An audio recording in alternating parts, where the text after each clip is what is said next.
going, guys? Welcome back to another episode of Road to Endgame.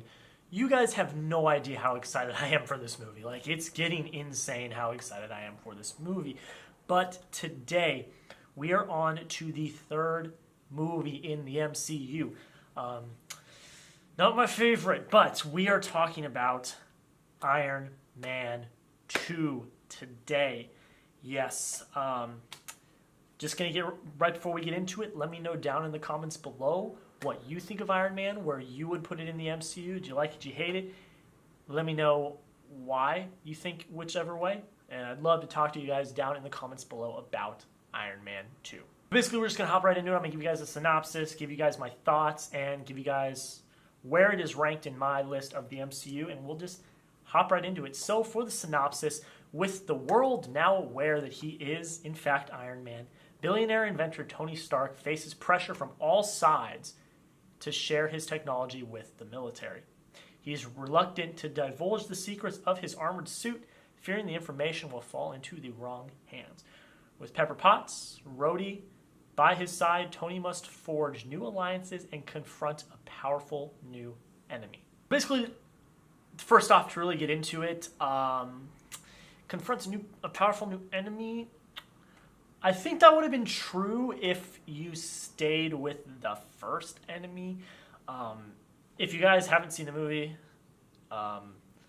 you start off with one enemy. I believe his name is Whiplash, and then Whiplash is imprisoned, and then this new enemy, Justin Hammer, comes along, and it's really messy. The whole timeline's messy. So I'm basically going to get into it real quick. And I do not like this movie as much as the other movies. I'm not saying it's a terrible movie, but it's definitely not a great movie.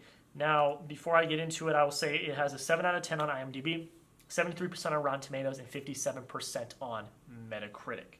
And you know, it's just, there's like big things for me that really drive it down. And I think the first one is really how messy the story and plots are. There's so many different little subplots that are just really messy. You have the plot of Tony not wanting to give away his suit technology. You have the plot of him trying to figure out what's going on with the, I forget, I think it's palladium in his chest is making it, I forget what element it is, but it's like making him die pretty much. And he has to come up with a new element. I thought that was kind of cool, but it was just thrown in with a bunch of other messy ones. You have S.H.I.E.L.D. now in.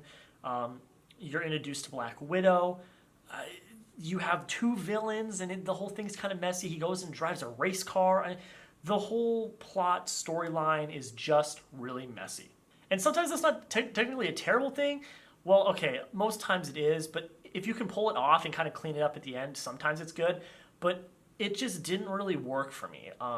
Some of the things that were cool was we were introduced to Scarlett Johansson, Black Widow. This was the first time that Rhodey was War Machine. So we were introduced to two new heroes in this movie, which I thought was great. We saw Tony and Pepper's romance start to really unfold. But that's really it. The plot really weighs it down for me. I wish it was a better movie than it was, because the climax at the end isn't terrible. The fight scenes with all of the drone robots aren't bad. I enjoyed it. I thought it was good. It was a cool way to end the movie. It's got one of the coolest entrances to a movie where he jumps out of the plane and comes down in his Iron Man suit at Stark Expo. I thought that was cool. But that's really it. I mean, and we also can't forget about the suitcase Iron Man suit. That's probably one of the dopest Iron Man suit-ups in all of the MCU. So it's got that going for it. But that's really about it. I wish I liked this movie more, because Tony Stark, Iron Man are my favorite superhero in general, like now. Iron Man is my favorite superhero in general. I love Tony Stark. I wish I could like this movie more than I did, but I just didn't. I did not like this movie. And really, it's the plot. The plot kills it. You know, it gets boring at times. And it's just so messy. You can keep up with it, but you're like, what? What's going on? So if you want to go watch the movie, go right ahead by all means. It's a Marvel movie. It's got some good action. But if you're going into it really story-driven, this might not be the movie for you. Obviously, if you need to binge the MCU, you have to watch this one because there's a lot of stuff in there that is important to the story. Of course, Tony making the new element to fix his chest. You've got the introduction, like I said, of Rhodey and Black Widow. There's a lot, and more stuff with S.H.I.E.L.D. You learn a lot more about what S.H.I.E.L.D. is through this movie. That's important stuff. A lot of important stuff is introduced in this movie. And you really get to see Tony kind of mature as a character, have some ups and some downs. But if you're really going into it for story, it's really messy. It really is, and I hate to say it, but like I said, I'll say it again. If you are watching the MCU, like kind of binge watching the MCU, because you want to figure out how everything comes together before Endgame, you have to watch this movie. A lot is introduced. It's a very important movie to watch, just not the best movie. I really hate to say it because you guys know I love Iron Man, but it's just not the best movie in the world, and you know it's the third one. So this was Marvel's kind of growing. You know, we had the Incredible Hulk, which you guys know I do not like, and then we had Iron Man 2. So it was 2 flops in a row after the spectacular Iron Man. But this was them growing. And obviously, we've got Thor coming up next, and then Captain America, and then the Avengers. So we're getting there. We're getting there. You got to hit some of the bad movies off first. Out of the first 5 movies in the MCU, 3 of them are in my bottom 5. So that kind of is a pain. It kind of hits me hard, but we're going to hit some bangers soon. I'm really looking forward to it. Again, let me know down in the comments below what you think of Iron Man 2. If you like it, that's completely your opinion. Let me know down below why you like it. Did you think you liked the story? I think the story could have been so much better if they just stayed with Whiplash. They did not go to Justin Hammer. That killed the story for me. It really did. You can handle the other little subplots, but when that big subplot of the villain changes, it just destroyed it for me.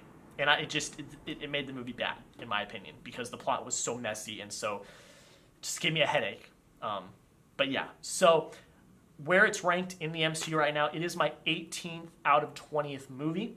So that means it's my 3rd to last favorite movie in the MCU. Again, all these movies really are good movies. I'd say only like probably the last 3 aren't, which is Iron Man 2 and Hulk are 2 of them, and then the third one we will talk about later in the series. But the rest of them are really good. Like after Iron Man 2, you get like the set 17-1. They are not bad movies. So we're gonna get into some better movies. But that's pretty much it, guys. Again, comment down below what do you think of Iron Man 2. Love to talk to you guys in the comments about it. Like, comment, subscribe. Thank you guys so much for watching. We'll see you in the next video, and have a great rest of your day.